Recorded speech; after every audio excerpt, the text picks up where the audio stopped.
आपण रोज काही ना काही गमावतो. कोणी माणसं गमावतो, कोणी पैसा, कोणी प्रतिष्ठा, कोणी नातेवाईक. पण तुकाराम महाराज एक वेगळीच गोष्ट सांगतात. माणूस सगळ्यात आधी स्वतःला गमावतो. आजचा हा अभंग हातातून गेलेले धन सांगत नाही, तो सांगतो हातातून गेलेलं भान. शेवटपर्यंत ऐका, कारण हा अभंग तुमचं जग नाही, तुमचा आतला माणूस हलवून. मित्रांनो, वारकरी संप्रदायाच्या तेव्हा अशाच अभंगासाठी किंवा तुम्ही वारकरी प्रेमी असाल तर हा अभंग हा चॅनल तुमच्यासाठीच आहे. व्हिडिओला एक लाईक द्या, चॅनलला सबस्क्राईब करा आणि कॉमेंट्स बॉक्समध्ये रामकृष्ण हरी लिहायला विसरू नका. व्हिडिओ शेवटपर्यंत बघा, कारण व्हिडिओच्या शेवटी अभंगाचे सार आणि माणसाचं भान यातून तुम्हाला कळणार आहे. कोण सांगायच गेले होते देशोदिश, जाल वाया हाती भान. समर्थ तो माझा बाप, कोणाचे हे सत्ता झाली वाचा वदविता. तुका म्हणे या निश्चय, माझे निरसले भय. तुकाराम महाराज हा अभंग हरवणार नाही यावर नाही, तर भान हरवणं यावर आहे. आपण म्हणतो माझं हे गेलं, माझं ते गेलं, पण तुकाराम महाराज विचारता भान गेले हे कधी कळलं.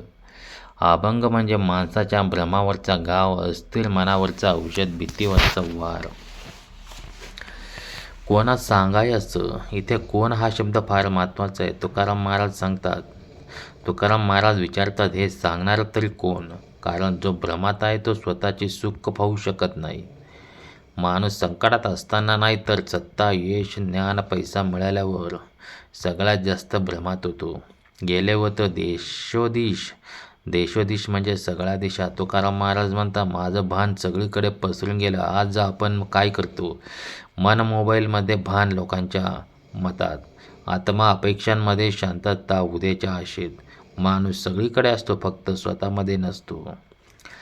झाल्या वाया हाती भान ही ओळ म्हणजे या अभंगाचं केंद्रबिंदू आहे. भान म्हणजे काय? मी कोण आहे? माझं खरं कर्तव्य काय? माझं आयुष्य कशासाठी आहे? तुकाराम महाराज म्हणतात हे सगळं हातातून वाया गेलं. आज आपण तेच करतो. डिग्री मिळते, नोकरी मिळते, लोक ओळखतात, पण भान राहत नाही. समर्थ तर माझा बाप, इथे बाप म्हणजे देव, परमशक्ती. तुकाराम महाराज इथे एक मोठा विश्वास व्यक्त करतात.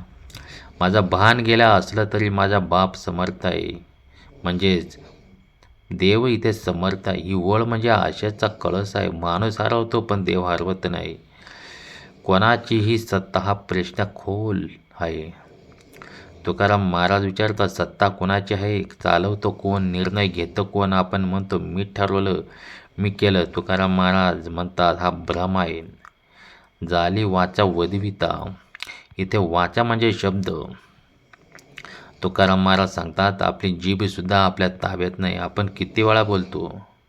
नको असताना, चुकत असताना, दुखावणारा असताना, मग लक्षात येतं मी बोललोच कसा. तुका म्हणे या निश्चय. महाराज इथे निष्कर्ष देतात. तो निष्कर्ष म्हणजे मी करता नाही, मी नियंत्रक नाही, मी स्वामी नाही, माझे निरसले भय. ही अंतिम ओळ अत्यंत महत्त्वाची.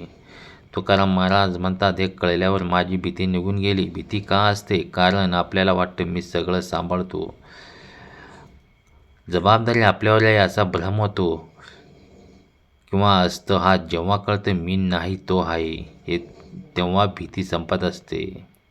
आजचा माणूस ओव्हर थिंकिंग करतो, कंट्रोल ठेवू पाहतो, भविष्यावर ताण घेतो. तुकाराम महाराज सांगतात सत्ता तुझी नाही, मग ताण कशाचा? माणूस म्हणतो नोकरी गेली तर काय? तुकाराम महाराज म्हणतात भान गेलं तर काय? नोकरी परत मिळू शकते, भान हरवलं तर आयुष्यच हरवतं. कधी वाटते मी हे बोलतोय कसा? तुकाराम महाराज आधी सांगून गेले वाचा आपल्या ताब्यात नाही. हा अभंग आपल्याला सांगतो नियंत्रण सोड, अहंकार सोड, जबाबदारीचा भ्रम सोड. देवावर भार टाक, आळशीपणासाठी नाही तर निश्चिंतसाठी. हा अभंग ऐकून जर तुम्हाला वाटेल असेल मी फार ताण घेतो, मी फार घाबरतो, मी सगळं माझ्यावर घेतो, तर समजा तुकाराम महाराजांनी तुमचं ओझं हलकं केलं आहे.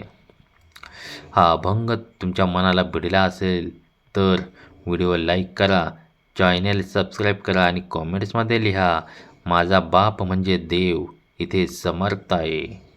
रामकृष्ण हरी.